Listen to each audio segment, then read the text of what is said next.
Welcome to பென்டர் study. இன்றைக்கி நம்ம வரப்போகிற டிஎன்பிஎஸ்சி எக்ஸாம்ஸ்க்கான இம்பார்ட்டன்ட் பிடிஎஃப் கம்பெரிஷன் தான் பார்த்துக்கிட்டு இருக்கோம். General studies previous year question நம்ம முன்னாடிங்க இந்த பிடிஎஃப் தான் கொடுத்துருந்தோம். சரிங்களா? இது 2019 2025 வரைக்கும் இருக்கக்கூடிய கடைசியாக லாயர் எக்ஸாம் கண்டக்ட் பண்ணாங்க. அது வரைக்கும் நம்ம அப்டேட் பண்ணிட்டோம். சரிங்களா? இப்போ இது சப்ஜெக்ட் வைஸு நம்ம டாபிக் வைஸ் போகிறோம். இதை தவிர்த்து ஏன்னா நம்ம எல்லாமே டாபிக் வைஸ் கொடுத்துட்ருக்கோம். கரண்ட் அஃபேர்ஸ், பொது Tamil, even general English, mental ability. சரிங்களா? சரி, ஜென்ரல் ஸ்டடீஸ் மட்டும் ஏன் இவ்வளோ நாள் அதையும் பண்ணிவிடுவோம்னு சொல்லி தான் பண்ணியிருக்கோம்.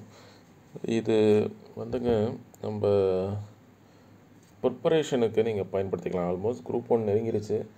சரி, ஓகே. ஏன்னா இங்கே குரூப் 4 குரூப் 2 2 உங்களோட டார்கெட்டாக இருந்ததுன்னா உங்களோட ப்ரிப்பரேஷன் டைமில் இந்த டாபிக் வைஸ் இருக்கக்கூடிய ப்ரீவியஸ் இயர் கொஸ்டினை யூஸ் பண்ணிங்க. வேர் டு ஸ்டடியை எடுங்க, ஸ்கூல் புக்கில் எங்கெல்லாம் இருக்குன்னு பாருங்கள், நோட்ஸ் எடுங்க. அதுக்கப்புறம் இந்த ப்ரீவியஸ் இயர் கொஸ்டினை பாருங்கள், அந்த நோட்ஸ் கூட அதை மர்ஜ் பண்ணிக்கோங்க. சரிங்களா? எது எது இம்பார்ட்டன்ட் சொல்லிவிட்டு உங்களுக்கே தெரியும், அதை நீங்கள் மர்ஜ் பண்ணிக்கோங்க அந்த ப்ரீவியஸ் இயர் கொஸ்டினை வச்சு.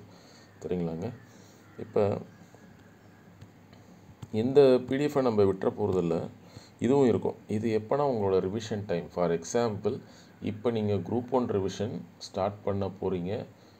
அப்போ இந்த இதை கம்பைல் பண்ணிக்கங்க. மொத்தமாக ஒரு ரிவிஷன், ஹிஸ்ட்ரி நான் விட்டுட்டு அதுக்கப்புறம் இந்த 1586 கொஸ்டின், ஜாகிரஃபி ஒரு ரிவிஷன் விட்டுட்டு இது. சரிங்களா?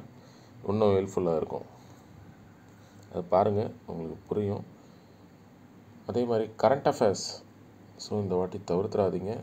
குரூப் 1 மட்டும் இல்லை, வரப்போகிற குரூப் 4 குரூப் 2 2 கரண்ட் அஃபேர்ஸோட இம்பேக்ட் நிறையா இருக்கும். ஏன்னா அவங்க முன்னாடி எந்த சிலபஸ் சேஞ்ச் எதுவும் இல்லை.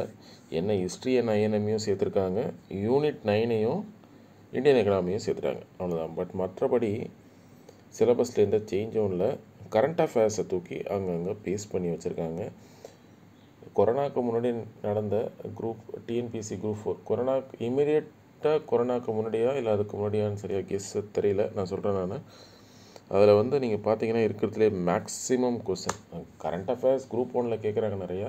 பட் இருந்தாலும் அந்த 75 கொஸ்டின் உள்ள பேட்டர்னில் இது வரைக்கும் அதிகமாக கேட்டது 22 கொஸ்டின். சரிங்களா? அது அதனால தான் அந்த இயர் கட் ஆஃப் கூட கொஞ்சம் குறைஞ்சிருக்கும். அடுத்த வருஷம் எல்லோரும் கரண்ட் அஃபேர்ஸ் படிச்சுட்டு போனால் அதுலேருந்து வரல ஒன்றும். பட் இனிமேட்டு கரண்ட் அஃபேர்ஸ் அப்படி தான் வரும்னு நினைக்கிறேன். மினிமம் ஒரு 10 கொஸ்டினாவது கரண்ட் அஃபேர்ஸ்லேருந்து அவங்க ஷூட் அவுட் பண்ணலாம். ஸோ அதனால் ஜென்ரல் ஸ்டடீஸ்க்கு கொடுக்கக்கூடிய இம்பார்ட்டன்ஸை கரண்ட் அஃபேர்ஸ்க்கும் கொடுங்க. பட் கரண்ட் அஃபேர்ஸை டெய்லி படிக்கணுன்ற எந்த கட்டாயமும் கிடையாது. நீங்கள் எக்ஸாம் நெருங்கின ஒரு 15 டேஸ்க்கு முன்னாடி ஆரம்பித்து யார் டாபிக் வைஸ் கொடுக்குறாங்க, என்னதில் மட்டும் இல்லை, யார் டாபிக் வைஸ் கொடுக்குறாங்க அப்படின்றத பார்த்துட்டு படிங்க போதும். டெய்லி படிச்சுட்டு டைம் வேஸ்ட் பண்ணாதீங்க. நியூஸ் பேப்பர் ரீடிங்க்கும் கரண்ட் அஃபேர்ஸ்க்கும் சம்மந்தம் கிடையாது. டிஎன்பிஎஸ்சி, டிஎன்யூஎஸ்ஆர்பி, ரயில்வே எக்ஸாம்ஸை பொறுத்த வரைக்கும் news paper reading will help you in paragraph creation.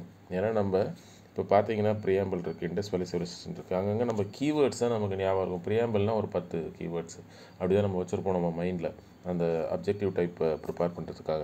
But அதை உங்களுக்கு பேராகிராஃபாக மாற்றுறதுக்கு உங்களுக்கு news paper reading major role play பண்ணும். அதுக்காக தான் அதை படிக்க சொல்கிறது.